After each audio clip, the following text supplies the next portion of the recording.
Hey y'all, so welcome to Poly Side Eye with me and Jared. We are doing live episodes for the foreseeable future. So here we are. Uh what is I this? actually, I actually prefer live episodes, honestly, because I like audience questions. Yeah. Well, sometimes live you just never know. Like you get everything, you get every mistake, and then I don't know. I like to edit myself. You can't edit life, so we just got to go with it. Tell me about it. I'll talk about that on offline though. Anywho, what is today's topic that you wanted to discuss? Yeah, so I wanted to do this episode because, on our show, we try to talk about capitalism, but a lot of times it's me kind of critiquing capitalism. And so what I wanted to do was like take this opportunity to actually try to understand like what capitalism is and why I'm a critic of it. And then not only why I'm a critic of it, but like why I believe we should start or really take seriously socialism, which is kind of a boogeyman for a lot of people. And so hopefully I want to use this opportunity to hopefully maybe disabuse people of some misconceptions that they had, or maybe if they had some questions, all these terms we just hear, thrown around. So yeah, that's why I wanted to do this. Yeah, definitely. When people hear socialism, I think we've been what's the word I'm looking for? We've been indoctrinated. Huh? Indoctrinated. Yeah, or conditioned to just be like afraid of it. Because I just be thinking of people under desks or like chaos, a red flag, stuff like that. Communism, like, is that the same thing as socialism? Some people don't know. So Yeah, yeah, we'll talk about all that today, and clear some things up for people, because I don't think we should be falling for the fear mongering, because that's not really helping anybody who wants to actually think about things in a serious way. hmm. So where do we begin? Like, what is socialism for dummies? So before we do that, I actually want to talk about capitalism first, because Oh, I think you have to understand capitalism before you can really understand socialism, because socialism was always supposed to be kind of the next step after capitalism. So before we get there, let's try to understand like what capitalism is. So I'm going to kind of put you on the spot. Like if you had to, let's say somebody stopped you in the street and was like, give me a definition of capitalism, like what would you say? And I'm sure you may not have like a perfect like no. 1 or 2 sentence summary, but like you have some ideas. So like what would you say some of those ideas are? The idea of accruing as much wealth as I can. Okay.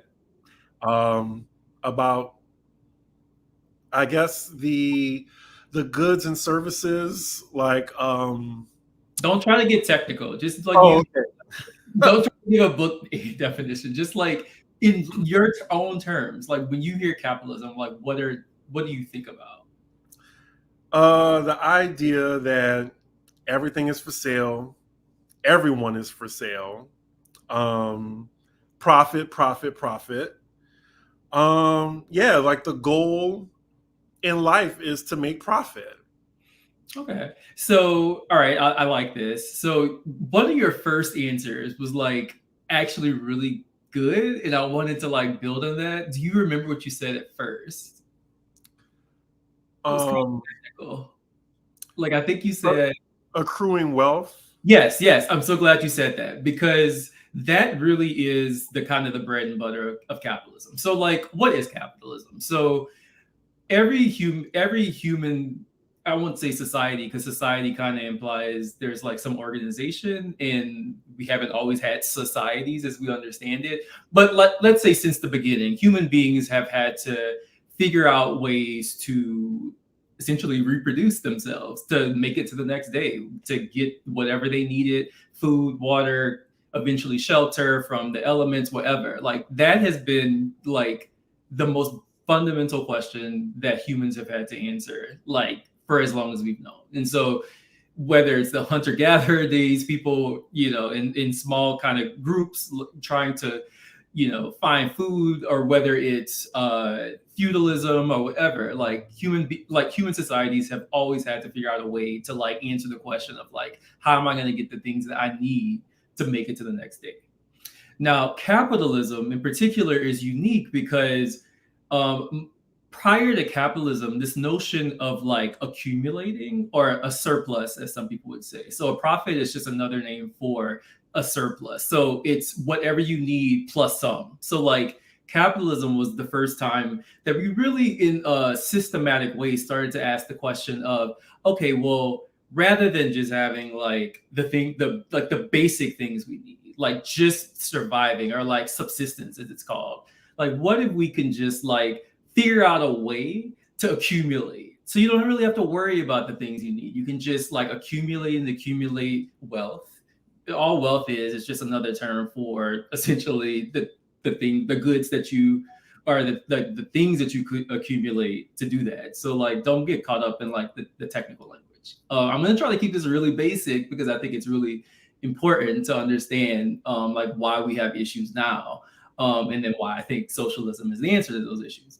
So what I was saying is capitalism was the first time that we really started to like in a systematic way think about, well, this question of accumulation. The idea being, if you accumulate more, you don't necessarily have to be as concerned with with survival. And so like over time, like capitalism had to figure out mechanisms to accumulate essentially. And so now we know that that was done through all sorts of means, like whether that was indentured servitude, whether that was enslavement, or what have you. But like that's been kind of the bread and butter of capitalism, is this accumulation question.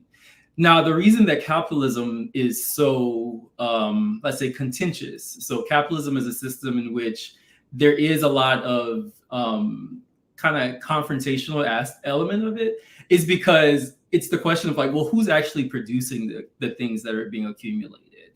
And the way that it works under capitalism is that because it's a system that's predicated on private ownership, so like we're always talking about, private property, that means the property over whatever is being produced. You don't want to actually have to work. Like you're the owner, or you are of something, you don't want to do the work. You want to appropriate the work of others for your own accumulation.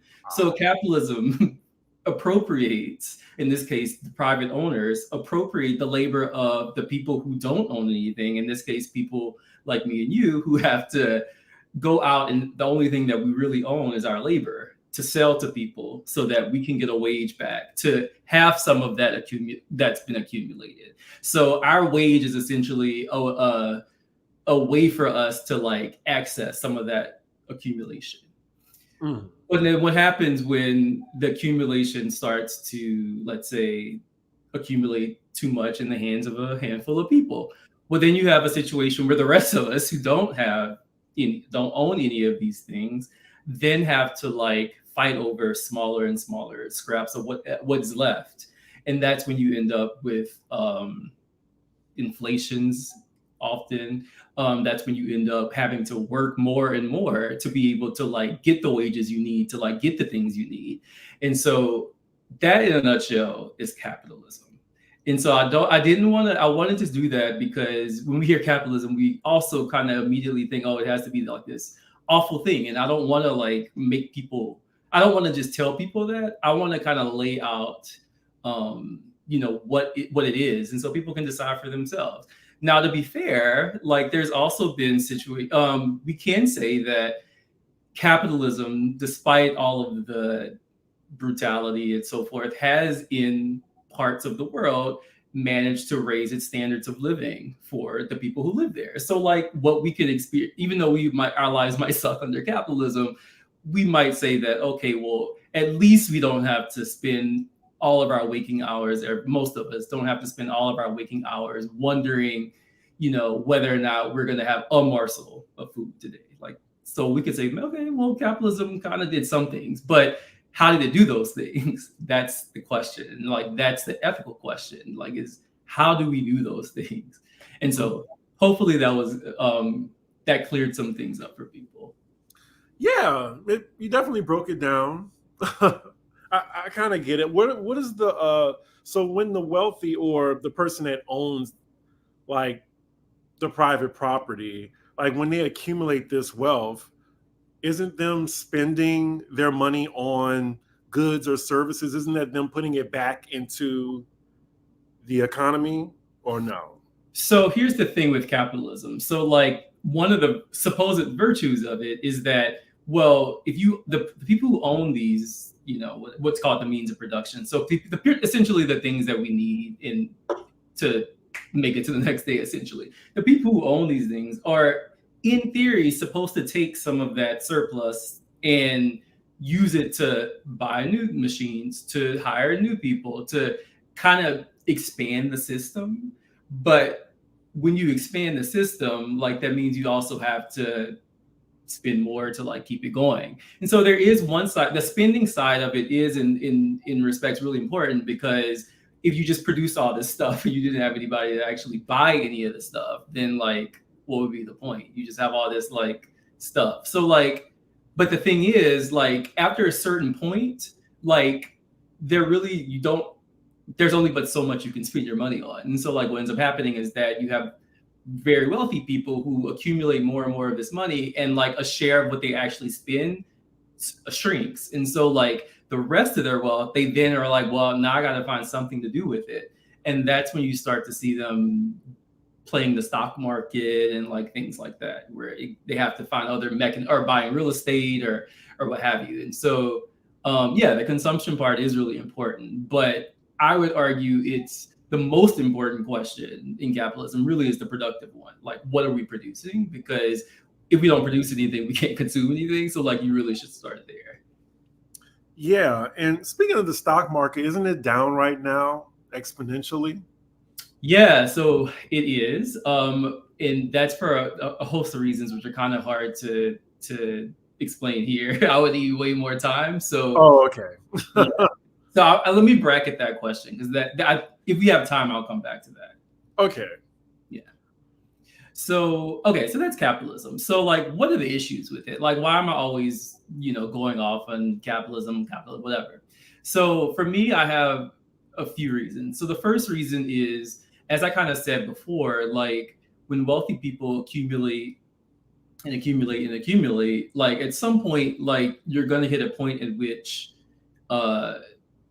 you're not going to, like, the portion of what you're spending or the portion of what you're accumulating is going to be so small compared to like your total wealth. And that might sound harmless to a lot of people, but under capitalism, like what we're producing, all of us, that matters for all of us. So like if you have a handful of people appropriating or accumulating what the society is producing, that means there's less for the masses of people to have access to that. And so if you don't do something about that, that's going to be the trend. Whereas a handful of people are just going to get more and more, and everybody else is going to get, less and less of whatever. And so even like I don't know if you've ever heard like the International Monetary Fund, but like doesn't really matter. I mean, it does matter what they are, but I can't really explain right here. But like they're essentially one of the kind of the main financial think tanks for the globe, essentially. And they actually released a report recently saying that, the inequality is really a global problem. But of course, they won't say it's because of capitalism. Like they just kind of say in the abstract, we should be concerned about inequality, because if we let a handful of people, get more and more of the stuff that's being produced, that means you're going to have less and less for everybody else. And so we should probably do something about that. But of course, they don't offer anything. And I'm going to say that what we do about that is socialism. But so that's why I kind of want to focus on production. Okay. Yeah. So you're saying that socialism can be the answer. Yeah. So like, what is socialism? All I mean by socialism is, rather than making every decision solely on the basis of can you accumulate wealth for property owners, which is really what capitalism is. The question, capitalism is, again, this system of producing surpluses, mainly so that wealthy people or property owners can have access. It's a system for them. Like, it's not for us. We're just along for the ride. Like, but this isn't a system for us. As I've said, multiple times. If you have to sell your way, if you have to go to work and get a check from somebody else, this system is not designed for you. Like, you're just kind of collateral damage. Anyway, so like, what the reason I'm advocating for socialism, because socialism really argues that, okay, well, we've gotten to a point at which everything, like, we can't just have the question of what are we producing so that property owners can accumulate. Like, we can't just, that can't be the only question we're concerned about. Now we actually do need to like ask the question of like, okay, how can we also make sure that what we're producing can be done in a way that's for social reasons, i.e. to make sure that everybody who needs whatever is being produced can get it. And capitalism can't answer that question. Now, some people will say, oh, well, does that mean just like letting the government like control it? Well, no, not necessarily. It's not really a question of like government or non-government. Like, that's not the right question. The question is like, what are you producing for? Are you producing for the social good? In other words, are you producing so that everybody in the society can get what they need? Or are you producing for property owners? In this case, a handful of wealthy people. And so, like, to me, that's the question of socialism is, can we ask the other question? Like, how do we produce things that everybody needs, as opposed to what a handful of people want, essentially. Mm-hmm. Now, I did get another question that I wanted to like tease apart. So somebody on Instagram asked me what the difference was between authoritarianism and socialism, because I guess they were people, or rather, what the difference between authoritarianism and fascism was. And I think this is important because people tend to associate authoritarianism with like a form of government, but like really all authoritarianism means is that you have one, or maybe it's more so like decision making. So like, how are decisions being made? If things are being made in an authoritative way, then you only have maybe one or like a handful or like a small kind of concentration of people making all the decisions.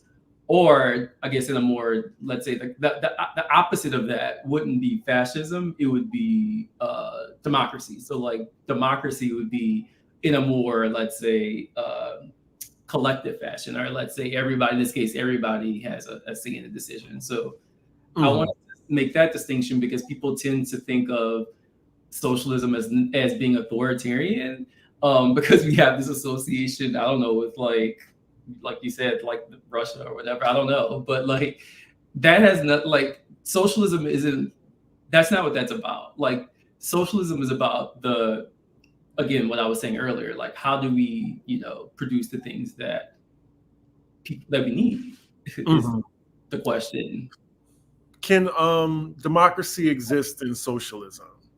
Absolutely. And I would argue that socialism would be more democratic than capitalism is, because under capitalism, it's actually very undemocratic, because you and I, and probably the most of the people in the chat, like watching, don't really have much say over many things. Like, when you go to work, like, you might have a little bit of say around the margins, but you really have to do whatever your boss tells you to do, and your boss is doing whatever their boss told them to do, and their boss is it all up the chain. Under socialism, you would, in theory, again, this is all theoretical here because we haven't got here, but like, in theory, you would want it to be, because it's all about a social good, so something that's good for everybody. You would want to devise a way for everyone to be able to contribute to the decisions around, what we're producing and what we need as a society. Like, that would be a democratic question. Right now, the question of what we need as a society is not democratic. It's controlled by corporations, which are privately run and operated. So like, pretty much 60, let's say, I'll be generous and say 200 people in the United States make all the decisions about what's being produced, essentially. We have a comment. Eddie Ed says, the wealthy try to demonize it because they know it would balance things out. i.e., Bernie Sanders' proposal of free health care and secondary education. Yeah, no, I think that's absolutely right. I mean, there's a reason that socialism was subjected to a propaganda campaign that most of us feel victim to. Especially if you grew up in the United States and went to American schools, where the term, I mean, you're just pretty much fed everything that's great about capitalism. Like, it's just the best thing, ever.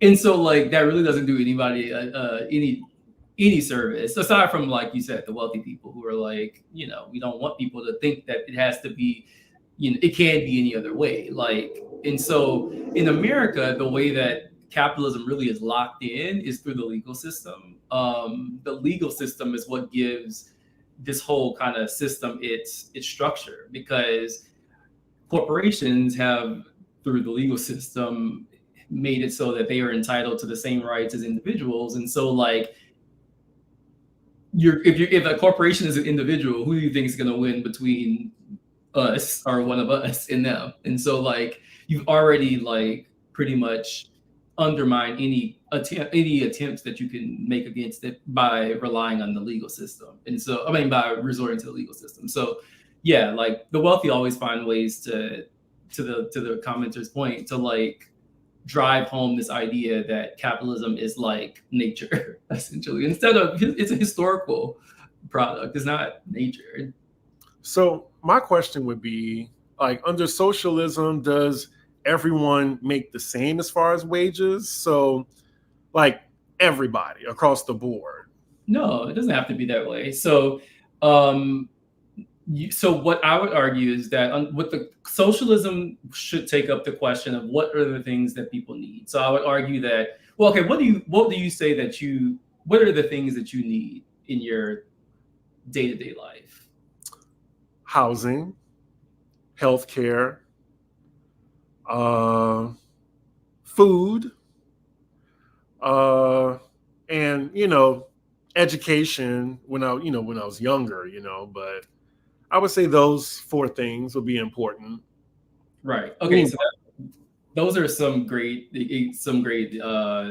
items. I think all of those things this is a very important question for socialism, because for socialists, and it's funny how things turn, because if you read a lot of the like political economic literature in research in the late 19th century, most people were, irrespective if you were, like, on the right or the left or whatever, most people actually wanted some form of socialism, because to them, what they understood that as is, oh, well, if we being, private owners, if we don't have to pay for our workers' education, if we don't have to pay for their healthcare, if we don't have to pay for their, all these other things, they're like, that means we wouldn't have to pay them as much in wages if government would just take that cost. And so, like, the idea was that, well, for the things that a society needs to reproduce its existence, well, that shouldn't be subjected to the profit motive. Then why would you, if these are things that we need, like, i.e., if we don't have them, then we would perish, then why would we want to, like, leave this to the whims of private owners to make sure we can get those things? Like, that didn't make any sense to them. But there was a lot of things that happened, and then that idea essentially got stamped out. But socialism would say, well, if that's the case, if we know people need these things, if we know they need food, we know they need education, we know they need transportation, et cetera, why don't we use the powers of government to tax, to make sure and do it in a, such that, it's in a progressive fashion. Why don't we use the power to tax to, like, cover those things? And then that way, like, we'll have a workforce, or people who can work, who are well-fed, well-educated, et cetera. Now, why doesn't that happen? Because as it currently exists, as our last commenter said, the wealthy own those things. Like, our healthcare is private. All private means is that it's a handful of people who run the operation for their own wealth accumulation. That's all that means. So that's all privately run. increasingly education, like a lot of places are privatizing education, even like K through 12 education. So more and more has been taken out of the public realm, and we might not think it's a big deal, but what does it mean when you privatize something? So when you hear privatize, what does that mean to you? It's exclusive. So that's wouldn't quite. So when I use privatize, or when we hear privatize, really what we should hear is, okay, not the reason that this thing, this entity, this corporation, this organization exists is to accumulate wealth for whoever owns it. So if that's the question, that's all privatize mean. That means ask that. That's the question that's being answered. So like if you privatize education, well now it's not gonna, you don't have an incentive to like provide this service for, a lower price. Your incentive is to like make as much out of this providing the service as you possibly can. So we don't hear that because we also were propagandized to think of privatizing something as like necessarily making it better. Oh, like it'll be efficient. You won't have to deal with like government red tape, like we'll streamline. But in fact, privatizing things actually makes things more complicated, especially if it's a company and you go public. Because once you go public, then you have to deal with like shareholders. So then it's not just a matter of how much money can I make through the operation, but also how much can we grow our stock. And so now you definitely have to like raise the prices. You definitely have to make everything more expensive because now you got more people to pay off. You got to pay off the people who own the company, and you got to pay the shareholders. And so like when you privatize something, it's gonna get more expensive. Not because people are just, not because they're greedy, or I mean they are greedy, but like that's not the point. The point is that's the imperative. Like you have to cut more slices of the pie. And if you cut more slices of a pie, either your slice is going to shrink or you got to grow the pie somehow. So like, unless you own these companies, or then it's going to pretty much be worse for you. Huh. Another comment or a question. So in the context of capitalism, when we see companies making record profits and laying people off, could that be addressed in socialism? Absolutely. So people will say, oh, like one critique I see is like, oh, these companies are making these huge profits, like, but they're like laying people off and cutting wages. Like, how does that work? And I'm like, that's the point. Like, the reason they're making more profit is because they're laying off more people and cutting wages. Because if you think about how a company works. So let's say, let's think of a good example. Yeah, let's just keep it simple. Let's say you are a baker, or you are, let's say you own a bakery. Mm-hmm. Now, as a baker, like what does a baker need? They need all the equipment. They need to make sure they can secure the dough and the flour and like oils or whatever they need. They obviously got to make sure that they have some type of establishment. So they got to pay rent, because I'm sure they don't own the building, to the landlord, the owner of the building. They got to pay the electricity company to keep the lights on. And so like for them, like, and they still have to make a profit. Like they have to, all a profit means is when you close the business, you had to have made whatever you had plus something. Like it's called cost plus. So like you wouldn't run a business and just break even, because then like what the fuck would be the point? Like why would you run a business just to like break even every day? So like the whole idea is like you close a business, you have a little bit more than you had the day prior, and then you have a little bit more, a little bit more, a little bit more. And once you accumulate enough, you say, okay, well now we can expand. Now we can like grow the business a little bit, but like you can only grow the business if you accumulate something. Now let's imagine that this baker then has to deal with the fact that there's an inflation. So like now the flour he used to spend, I don't know, $30,000 a month on, now he has to spend 50. And now his landlord says, well, I'm raising your rent 10%. So now you have to spend $1,400 in rent instead of, 11, whatever the case is. And so he's like, well, damn, like all these costs went up. I have to pay them because I have to keep it open, the business open, or else, it's done. So right. What can I cut? And the only thing you can cut is labor costs, really, under capitalism, because that's the only thing that's considered variable capital, i.e. that you can actually change. And so like the baker will say, well, I guess I got to cut, some hours or maybe lay somebody off so I can, the money that otherwise would have been making if there wasn't this inflation, and I gotta cut somewhere, and that's really the only place. And so under socialism, you wouldn't have to deal with the question of like, oh well, like I'm only doing this to like make more than I did the day prior. So like you could actually like devise mechanisms to address that because you can consider other questions. Now, in the case of the baker, I would actually say under socialism, he'd be better off because there'd be more of us who weren't as strained by having to spend so much money on rent and insurance and healthcare and education. And so we would actually have the money to buy more of his bread. And so the baker in this case should want socialism too, because he probably wouldn't have to pay his employees as much because everything would be much cheaper. And he'd have more customers with disposable income. So, but can you have profit under socialism? Yeah, so like all profit means that's just another name for whatever is being accumulated. So yeah, you can still have profit under socialism. The question then is like, well, what happens to the stuff that's accumulated? Can it be distributed more evenly across the public, or does it go to whoever owns the industry or owns the whatever is in question, the industry, the business, organization? Now, people will say, well, so like, what would be the incentive for like people to like want to like own a business if like I'm like, well, you can still own a business under socialism. Socialism is concerned with necessity. It's concerned with the things that we need, making sure that everything that everybody needs is provided. Everything else is like, if somebody wants to open a luxury handbag store or something and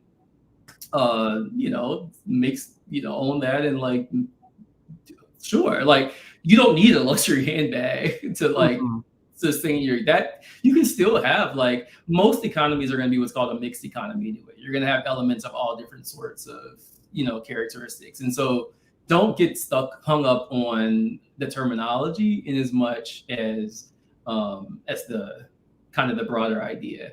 Now, I did want to make one other point and put it in global context because capitalism is a global system. So it's important to remember that, because now you have a question of what's being produced that's not only produced within, let's say, the nation, but like what's being produced globally. And the reason right now that there are so many like, geopolitical issues, while there's, if you turn on the news, like, the question of like Russia, Ukraine, or like even what's going on in Gaza and the Middle East, or Taiwan, like wherever. Like part of this is because right now globally we're in a situation in which there really is questions of what's being produced and who's getting it at a global scale. Because right now you have Western countries, including the United States, that relative to their size don't actually produce that much. Most of what we consume is imported. That's true in the UK, that's true in most of Europe, that's true in Australia, most of the West. So the West right now is consuming most of what the world produces, despite the fact that relative to what's actually being produced, it doesn't really contribute that much. And so now you're starting to see countries, especially in like what's called like the global South, so like China, South Africa, other places like that, and Brazil, like who are saying, well, why is it the case that the West, even though they're not really contributing that much to overall production, why are they consuming 70% of what the world is producing when most of what the world is what's produced in the world is actually produced in these global South countries? So you're starting to see countries recognizing that, because their own people in their own countries are suffering because they can't actually enjoy the things that they produce as nations because they have to send them to the United States or France or the United Kingdom or where have you. So now you're starting to see, now it's starting to get really contentious, especially with the US and China, because China, again, is like, so part of the reason the US, for instance, is sanctioning like electric vehicles coming into the US is because the US knows that it can't produce electric vehicles at scale in the way that China could. And if they let the Chinese electric vehicles into the United States, they could actually be sold much cheaper than anything American companies could produce. And essentially, China would win at America's expense. It's a very like zero-sum way of thinking about the world, which creates a lot of antagonisms, which creates a lot of competition, which leads to wars and other things. So a socialist path would say, wait, it doesn't have to be zero sum. Can we figure out a way to like make it so that we can produce globally and do that in a coordinated fashion, which we'll have to do anyway because everything is so interconnected. And so at this point, you remember during COVID, there were all these questions about like supply chains and stuff. Like that just goes to show like how connected everything is. So everybody has a vested interest in cooperating. But you have countries in the West, like the US, and especially like France and Germany, who don't want that. Like they want a world in which their countries just consume most of the world produces and just kind of keep it that way. But that can't go on because we're also running up into issues with we're running out of resources, like in terms of like that's part of the climate issue. It's like we're having to destroy the ecosystem to essentially get the things we need to produce because there's so much inequality and a handful of billionaires and wealthy people in the world are disproportionately consuming what's being produced. And so you have countries again like China. That's not to say that other places are perfect. Like China has all sorts of issues too, but like there are at least some countries who are at least broaching the conversation about moving forward. But in America, we can't talk about any of this because it's just completely taken out of the mainstream. Yeah, I can't imagine any major news outlet discussing this or this viewpoint. Yeah. Like the ads will be cut.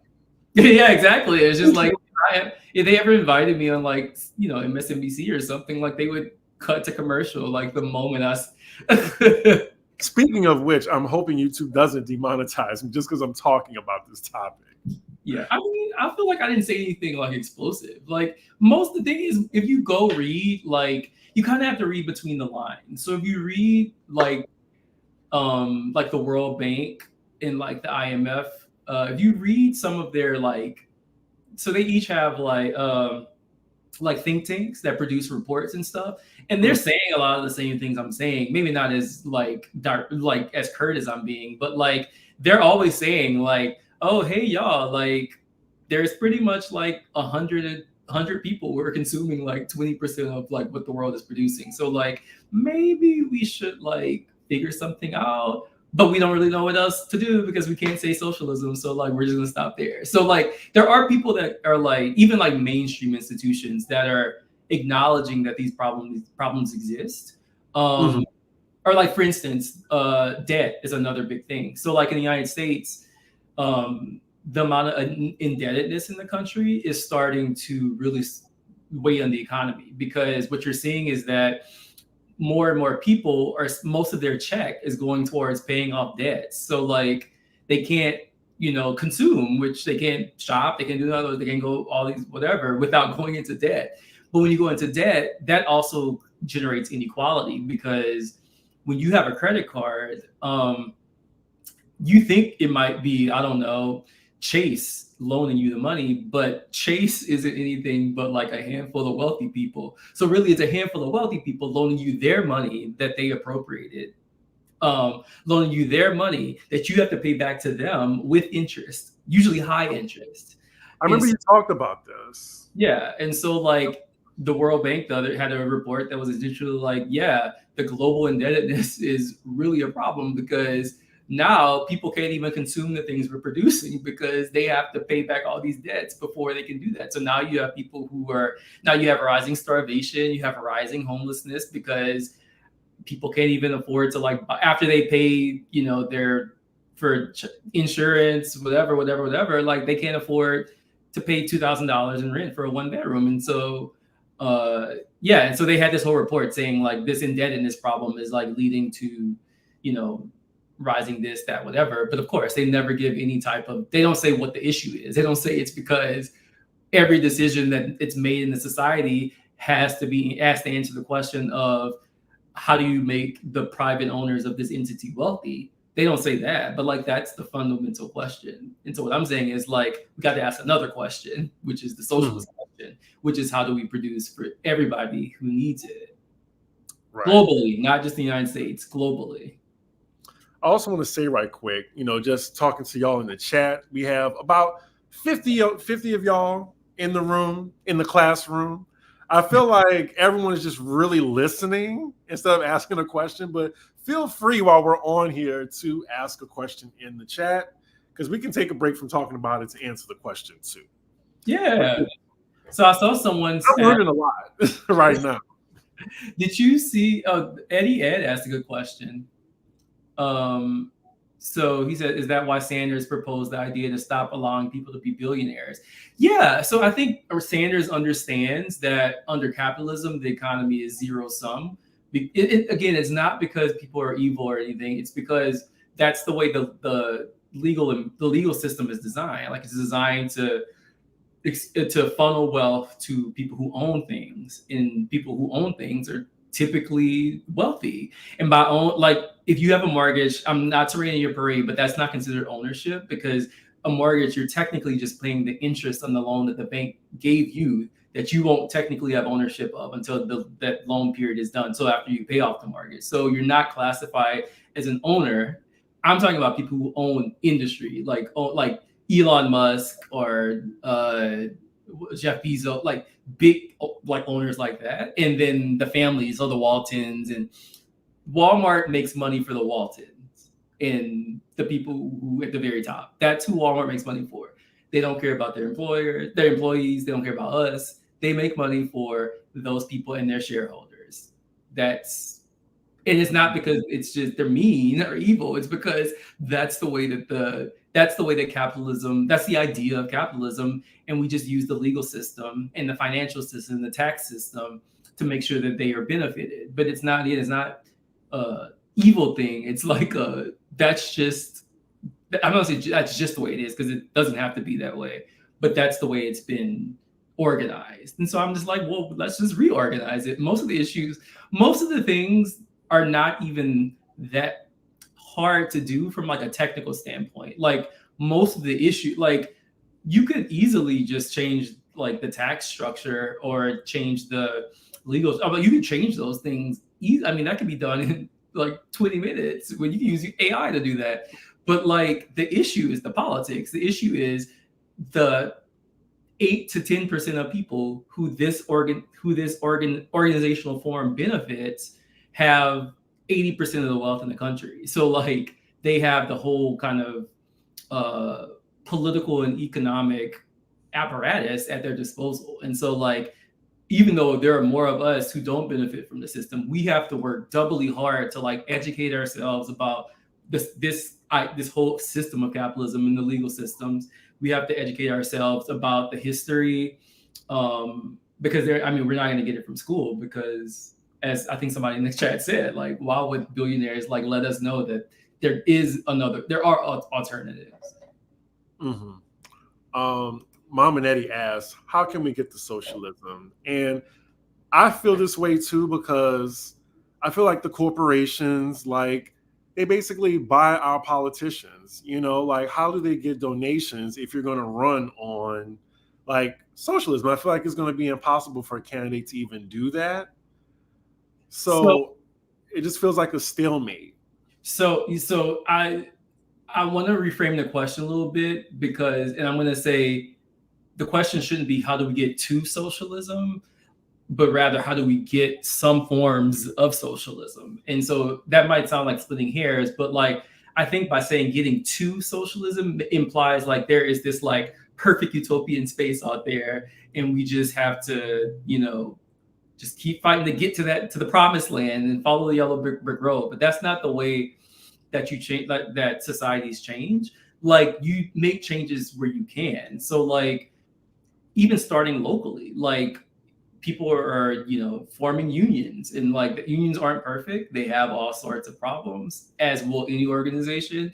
But like they do help at least broach the question of like how do you divide, or how do you produce things that people need and divide it more in a much more equal fashion? Like that's effectively like what the question is, what unions do. So like what I would say is like we have to start where we are. And so like if you have a work, some of us are not fortunate enough to be in states where it's maybe a bit easier to do that. It's never easy anywhere, but like some states make it much harder to unionize. For very brutal history, for reasons that we could do a whole episode on that. But like, so I would say start there. Like, and just even, this might not seem like much, but even starting to question the basic assumptions of capitalism, I think is a start, because you're not going to get the opportunity to do that in like everyday life, because the media is owned by corporations. When you're at work, you're usually in a private space. Like everywhere we go is like pretty much under the purview of like these capitalist ideas. So like even taking a step back and being like, wait, like it hasn't always been that way, and like talking about it with people, it's like we shouldn't like dismiss that. Like that's really important. Like you have to have people understand the nature of any issue that we're discussing in order for there to be any type of change, whether it's a small change or big change. And so I would just say like, yeah, if you can, like, see if there are opportunities to unionize in your workplace, wherever you might be. In some places, especially like in New York, where this is going to be really important, you see more like tenant organizing. So you see more people trying to push back against rent increases and landlords. A lot of things are going to have to be very local. But I think doing that helps to develop some understandings of like what's going on. And like, for instance, when I started my job here in Philadelphia, I joined a union. And doing that, like I've gotten to see, I've learned so much just about, how politics works, and like where you actually can like impose, where there are weaknesses in systems where you can actually like exploit that for, to make gains for people who have to work for them. So there are smaller things you can do. And I don't want us to get so like, I don't want us to despair that because capitalism is so kind of expansive, which it is, that there's nothing that can be done. There are things that can be done, but Rome wasn't built in a day. Or if you used to watch Rugrats, Angelica Pickles used to say Rome wasn't built in an egg. But whatever, like you got to start somewhere. And like right now, it's on the ground, honestly. Yeah. I guess my last question, since like this topic can be a saga. Like this is like right. It can be like a whole like Dark Phoenix saga. Exactly. Because I wanted to ask like, what would socialism do for like controlling crime and stuff like that? But we can get that in another episode. My other question is like, are there any like politicians or officials who do have some sort of power that have the same ideals that align with yours? Are there any, or there's just no politicians that have your type of ideals? Like at the congressional level? Local level, congressional level, wherever.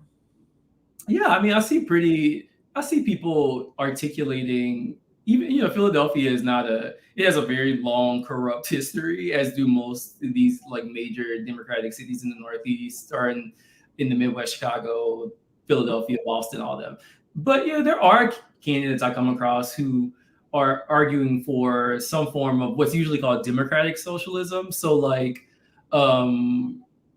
that's pretty much the idea that we can keep capitalism as is, but like, let's just make sure we have government programs to like provide a safety net for people, which sure, I'm not opposed to like that. I'm not opposed to that, but I don't think it deals with the issues. Like to me, I think capitalism, there's some more fundamental questions that have to be raised about organizing a society in which a handful of people pretty much get to appropriate everything that the society produces, or like not everything, but like a vast majority of what the society produces. So like, while I do appreciate some of the political candidates at least trying to get people to recognize that nobody should have to go, into $250,000 in debt if they get sick. Like yes, but like they don't take it the next step further, which is like, well, why have we organized our society in a way that makes it so that if somebody gets sick, they have to go into $250,000 in debt? And their answer is usually like, oh, it's just because corporations are greedy. And I'm like, no, it's not because corporations are greedy. It's because they exist as legal entities to like make money for a handful of people, and that's the way that the law and the tax system is structured.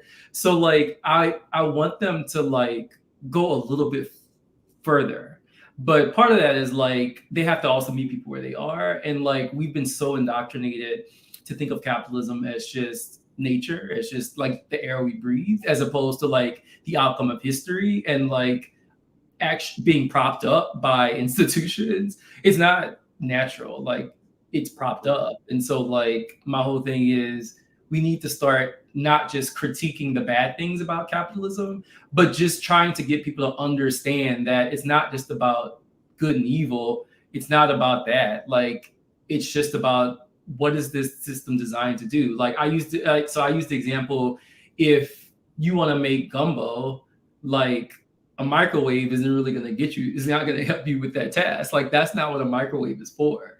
Like when you cook something, like you use this, if you have a goal, like a dish, an entree, whatever, and you use different tools and operations to achieve that end.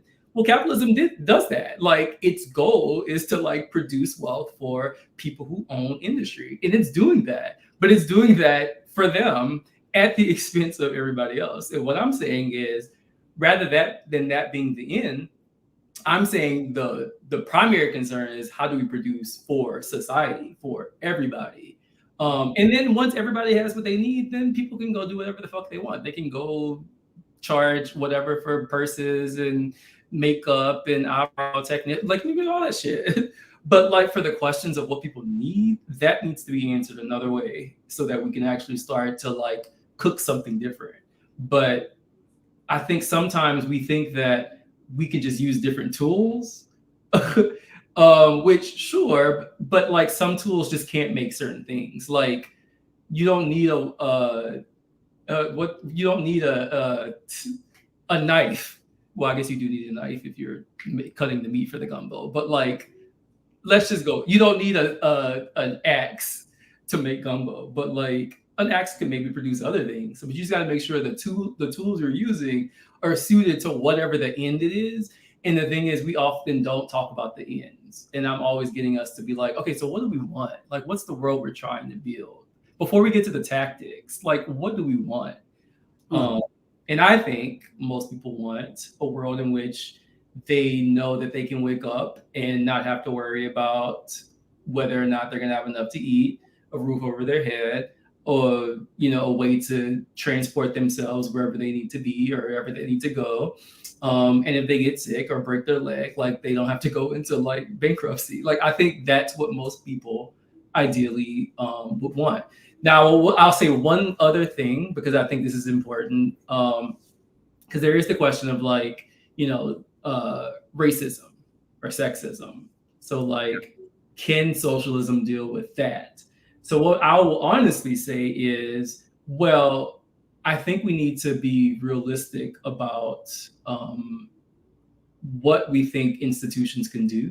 So like institutions are not, I don't think we should think of institutions as trying to impose something on people. Institutions are designed to like structure or organize people into to do certain things towards a certain end.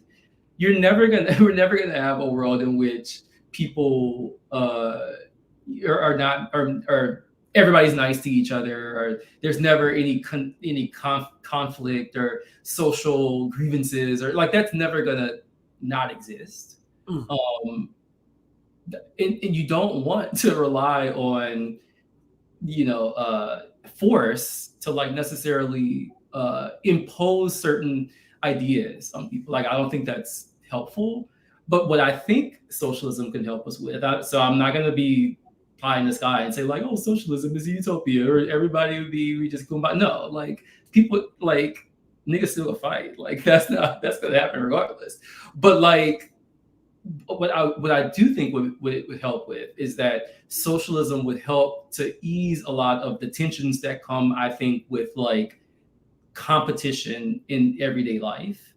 And so I think competition often breeds a lot of that discontent, a lot of that kind of race. I think it breeds a lot of that because when people are anxious about whether or not they're going to get the things that they need, they often reflect those anxieties in all types of ridiculous ways. And one form that can be is through all sorts of prejudices.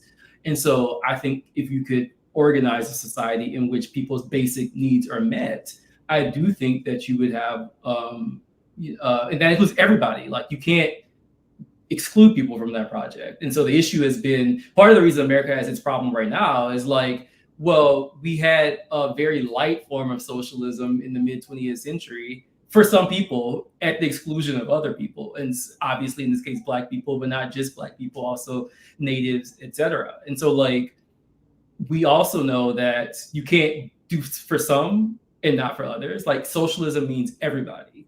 And so like, that can't be the thing. But I do think if we could legitimately reckon with the question of like, what can we do to produce the things that everybody needs and get them to them, I think that would go a long way in addressing a lot of the anxieties that come from capitalist competition, where more of us are now scrapping over, jobs or whatever. And so like, that would be my answer to that. So I just wanted to say that because that's one question that often comes up.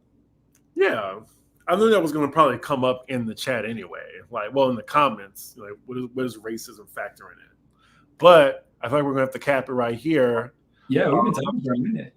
Yeah. I thought, this could be 30 minutes. Like, no, it's too complex of a topic. And I appreciate it. This was very enlightening. Like, you gave some really good examples. I try. But yeah, yeah, y'all. Let me just answer this last question real quick. So KV asked, why does socialism and the call for prison abolition seem to go hand in hand? Because I think the prison abolitionists recognize that the way that prisons function in our society really is to just deal with people who, through no fault of their own, have been rendered essentially useless or disposable under capitalism. So like the thing with capitalism is you always have a population that that is going to, so the economists will call it natural unemployment, but the more radical people would say like a reserve army of labor. In other words, like capitalists want there to be some people who are redundant because that means that everybody else has to like scrap for the jobs. And so like they want that competition because if there's competition, like they can kind of dictate the nature of the game a little bit more. And so like prison, but what do we do with people who can't actually, be a part of the capitalist system because they're designed to be kept out? Well, you have to find something to do with them. And typically the people who have suffered the most under that arrangement are Black people. And so like, not only are prisons as a function just very, they don't do the things they claim to do, like they don't deter crime or any of that, but they're also just inhumane and anti-Black and anti-poor, really. It's really, what do you do with poor people? And so I think prison abolitionists just understand how capitalism contributes to that. Mm-hmm. Does it go into this question? I understand localizing socialist informed practices, but I wonder if certain groups do engage and those groups are historically disenfranchised or discriminated against, wouldn't they be targeted?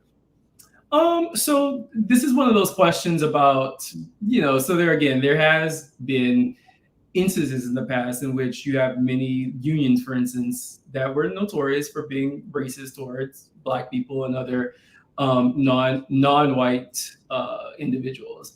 But there were also a lot of unions that were very like accommodating, very cohesive, who understood what I was saying earlier, that like you can't have socialism unless you have socialism for everyone. And so I would say we shouldn't allow instances of discrimination in the past mean that it can't happen in the future. I think it's just something we have to be cognizant of and be very transparent about, like, those histories and making sure we don't fall prey to that again.